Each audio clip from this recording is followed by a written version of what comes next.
Welcome, everyone. My name is Lynette Davis with A&D Media, and I want to welcome you to this episode of Marketing Superheroines and Superheroes Unite. So, Great. with that cute little giggle, you've already kind of peeked and seen who my special guest is. But, but today, our guest is Andrea Vahl, aka Grandma Mary. Call her comedic arch. I want to say alter ego. You Yeah. definitely have to check out Grandma Mary. So welcome, Andrea. Thank you so much, Lynette. Yeah, Grandma's my superhero. She's presto changeo. Get into Grandma, I can do anything, right?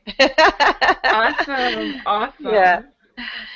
So, yeah, great to be here. So glad to be connected.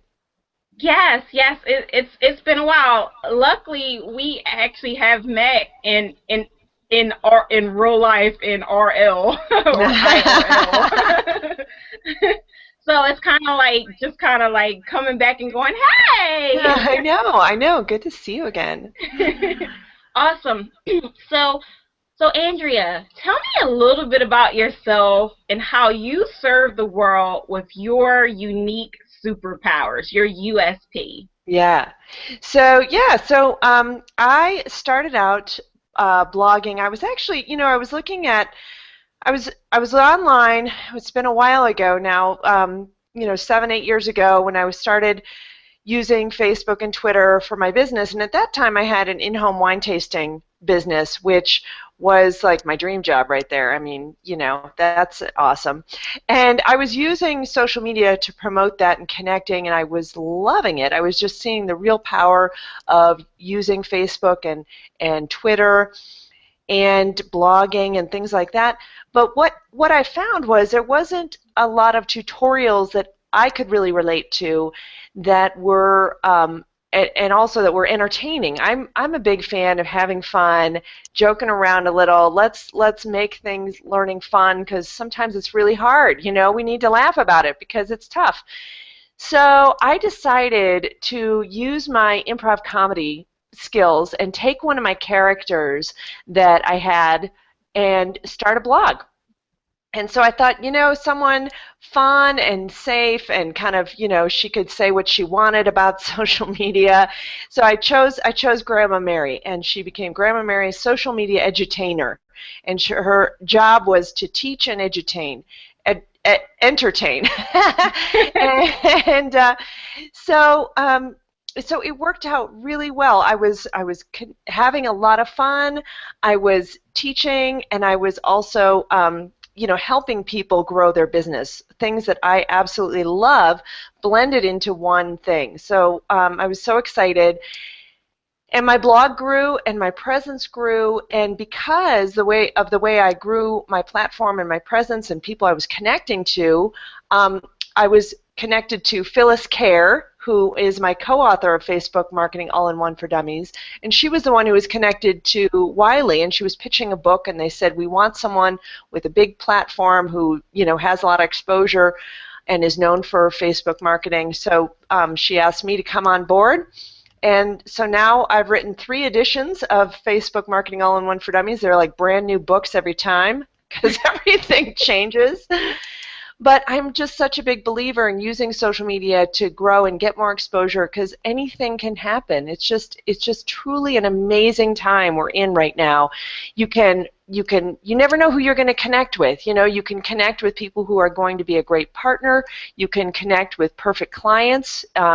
Word of mouth helps you grow because people are passing along your good content when you're posting quality content. So it's truly a revolution that we're in right now, and it's exciting times. Awesome, awesome. Yes, I I'm going to reach out to Phyllis too because you both Yeah. are my very first mentors for social media marketing. So Phyllis, we're coming for you. But awesome. So I think that's such a great transition that you made from doing the in-home wine tasting, um, all the way up to bringing back some past skills into that. And to me, that symbolizes something really important because a Hmm. lot of people that I talk to, they feel a little overwhelmed with social media. And I think it's because they can't tie the two in together. So could you tell me a little bit, excuse me, a little bit more about the intersection between, like, maybe transitioning from something like that and applying social media to getting this exposure and meeting these Yeah, people? yeah, yeah, and I think social media is overwhelming because there's so much you can do. It's like, oh, and we're bombarded with messages. You got to be on Instagram, you got to be on Pinterest, you got to, be on Google Plus, all these things, and you feel like you have to do it all, and you really truly don't. I'm a big proponent of saying pick one or two things and start with that. And if you feel like you want to add more, then you can. But I know lots and lots of people who are using mainly one channel to grow their business. And so focus on that one channel so you aren't overwhelmed. Start small. I just talked to a client yesterday who's like, I don't even know what to post. I have no idea. Start with just scheduling one post a day, figuring out what that piece of content is going to be, and posting it. And when you're connecting with people and adding value with your posts, you're going to see some good results. And I think it's really truly about being social. Approach it like you would a networking party, like a networking event, and think about making comments. The other mistake I see people making is they just go and post, and I'm like, you're never talking to anybody. You have to talk to people. It's like going to a networking event and standing over in a corner and just shouting stuff. You have to interact to make it work. So approach it that way, and just think about the way you would talk in your daily life, and start commenting on some tweets that you see or some posts that you see, and being real intentional about just interacting like you would as in real life. Awesome, awesome. Now, recently I saw that you did a post on Social Media Examiner, which is a huge site, about Facebook groups, Yeah. and I think that really brings home the point that you were just making about being social. Could you Hmm. could you kind of recap that a little bit so we can kind of really nail this point home? Right, because for this year, we all know you've probably seen things about Facebook narrowing their exposure for pages and getting less organic reach and things like that. So some of the strategies I'm recommending for this year are using Facebook groups more heavily and focusing on Facebook ads, doing some strategic boosting of your posts to push them out into the news feed, and using Facebook ads as lead generation machines. So, but for Facebook groups, what I really recommend is doing some searching within the group or in the top bar in Facebook graph search, and typing in some keywords. And when you start typing in a keyword, like say for example you are into yoga and you want to find other people who are into yoga and connect with those people, or maybe your business is about yoga, you would type yoga into the search bar and then go all the way down to the bottom of that drop down menu that comes up with search results and click on the little magnifying glass. And what that does is bring up all the search results around yoga, and you can narrow that by groups. So they've got different tabs there where you can say, I'm looking for posts about yoga, I'm looking for pages about yoga, or I'm looking for groups about yoga. And then you can find a listing of some groups that you could join, perhaps, or just take a look at what's out there.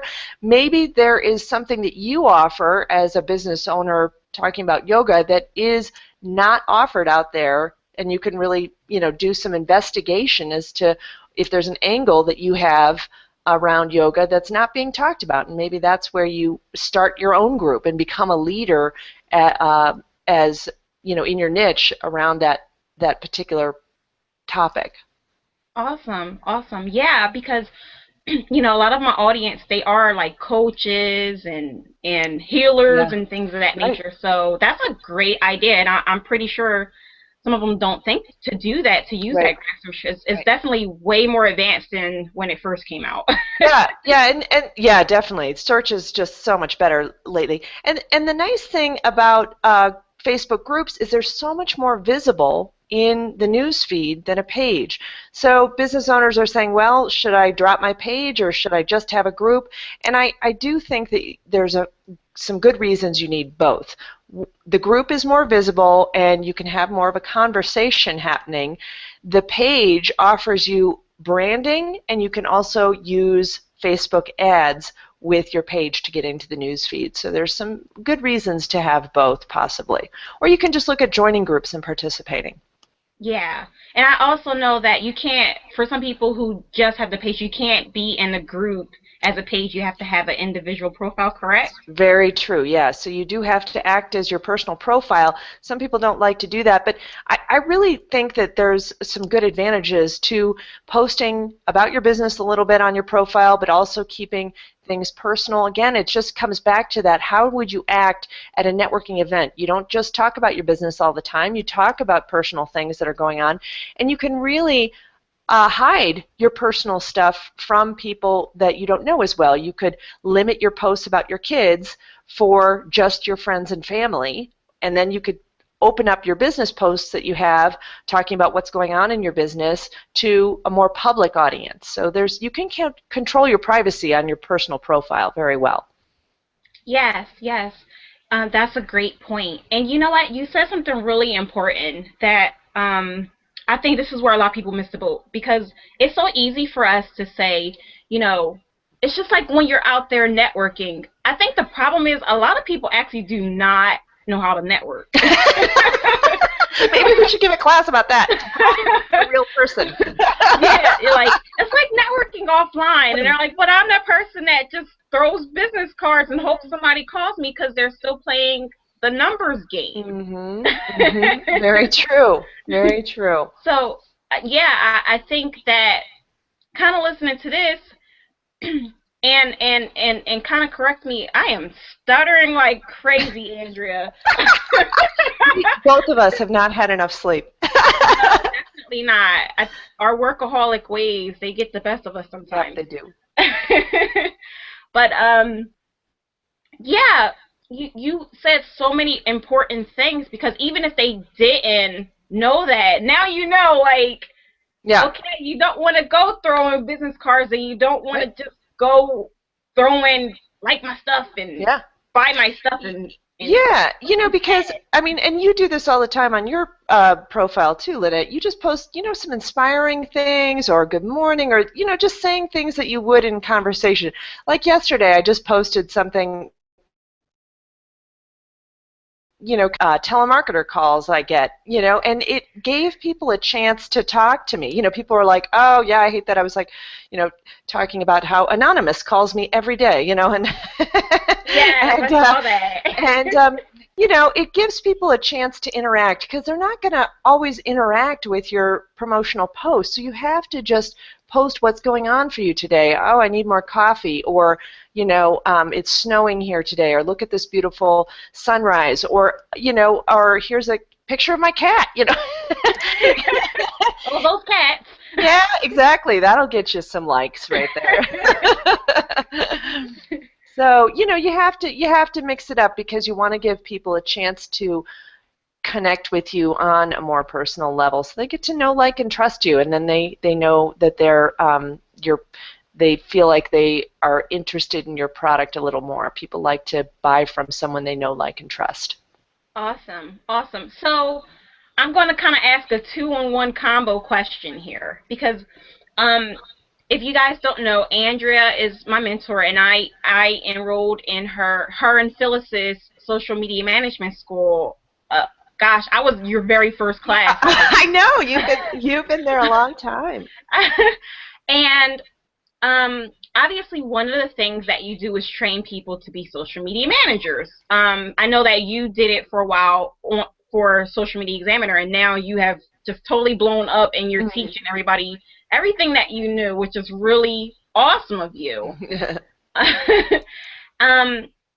One of the things that I find with my busy coaches and consultants is that they are trying to balance what they're supposed to do authentically as themselves and what they're supposed, because their coaches are telling them, you need to delegate, you need to delegate. Right. So they're going, okay, what do I delegate and what do I Right. do? Because you're telling me to Yeah. be personal, but then you're telling Right. me to brand.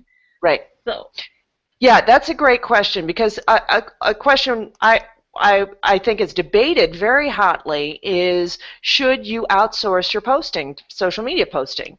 And I am a firm believer that yes, it's okay to do that because obviously because I teach that, but we can't, as business owners, we can't do it all.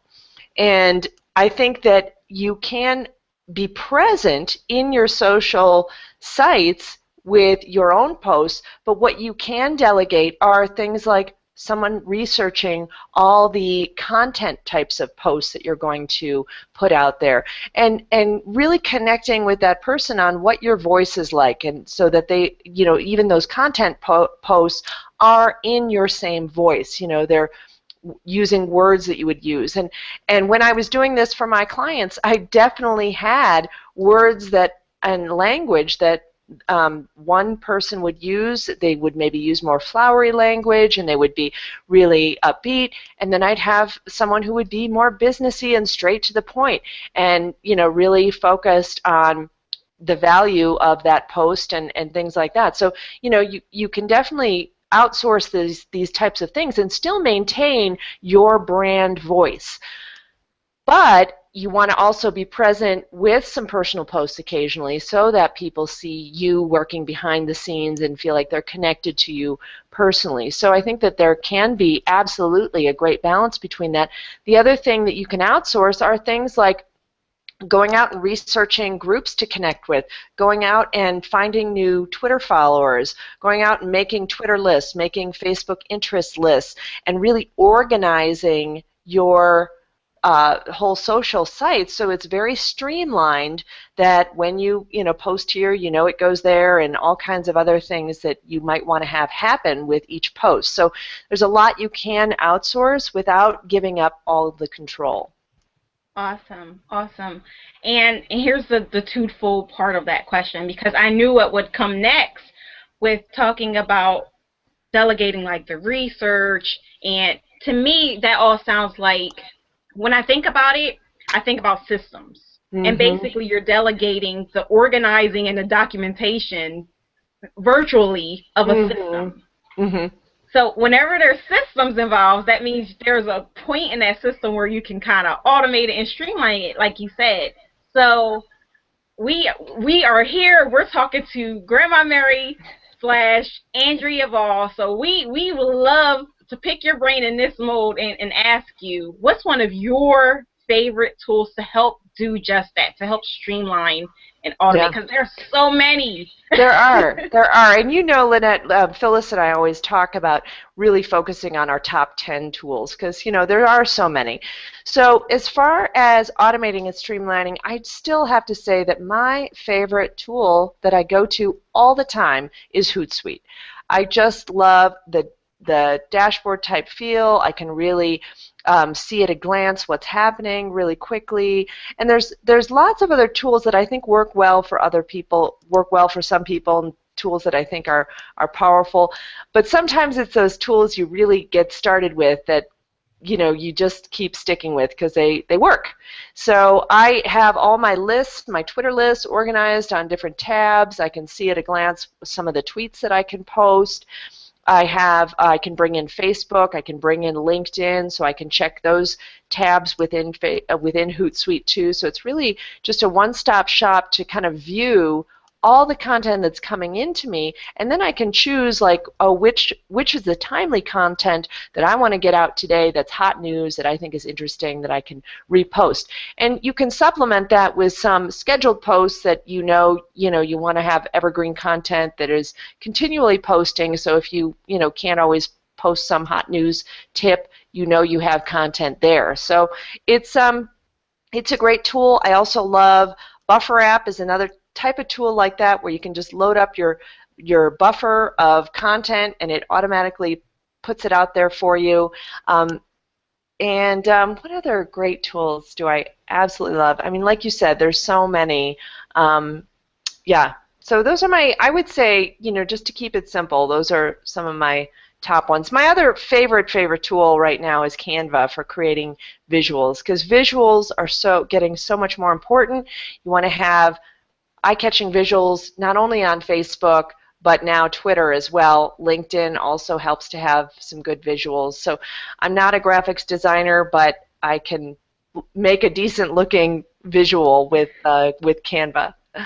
Absolutely. Yeah, I am definitely not a graphics person, but Canva makes me look awesome. Oh yeah, that's all Canva. Canva, yeah. Oh yeah. Awesome. So, oh my gosh, that's the thing about these calls. Like, you want to just go on and just be poured into, but obviously we are both pressed for time, and I have to wrap this up. So I'm so sad. Well, Lynette, I'd just love to see all that you've accomplished since you've been started with Social Media Manager. You've grown a great business, and really excited to see all that you're doing too. And it's really awesome to see your company grow. Yes, yes, and I definitely thank you for that pep talk we had some years ago. We all need a pep talk sometimes, I tell you. I hear you.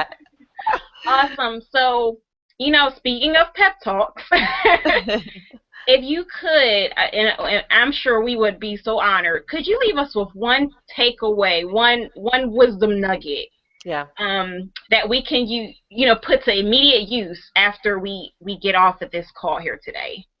Yeah, I would say really just focus on one or two things and make these baby steps.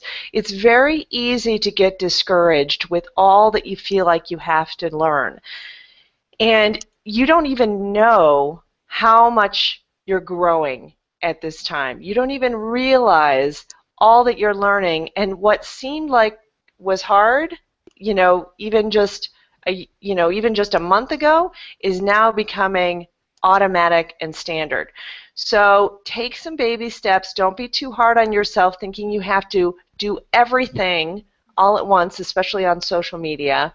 Just keep consistent, keep your progress going, and just keep up your good spirits. Awesome, awesome. There you go, guys. Keep up your good spirits. Awesome, Andrea. Thank you so much for just coming on to the show today. I truly appreciate it, and Yeah. I'm going to let you get back to your work or get a nap. Yeah. Honestly, I might take one too sometime later today.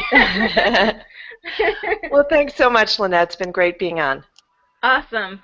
Everybody, thank you so much. And until next time, take care.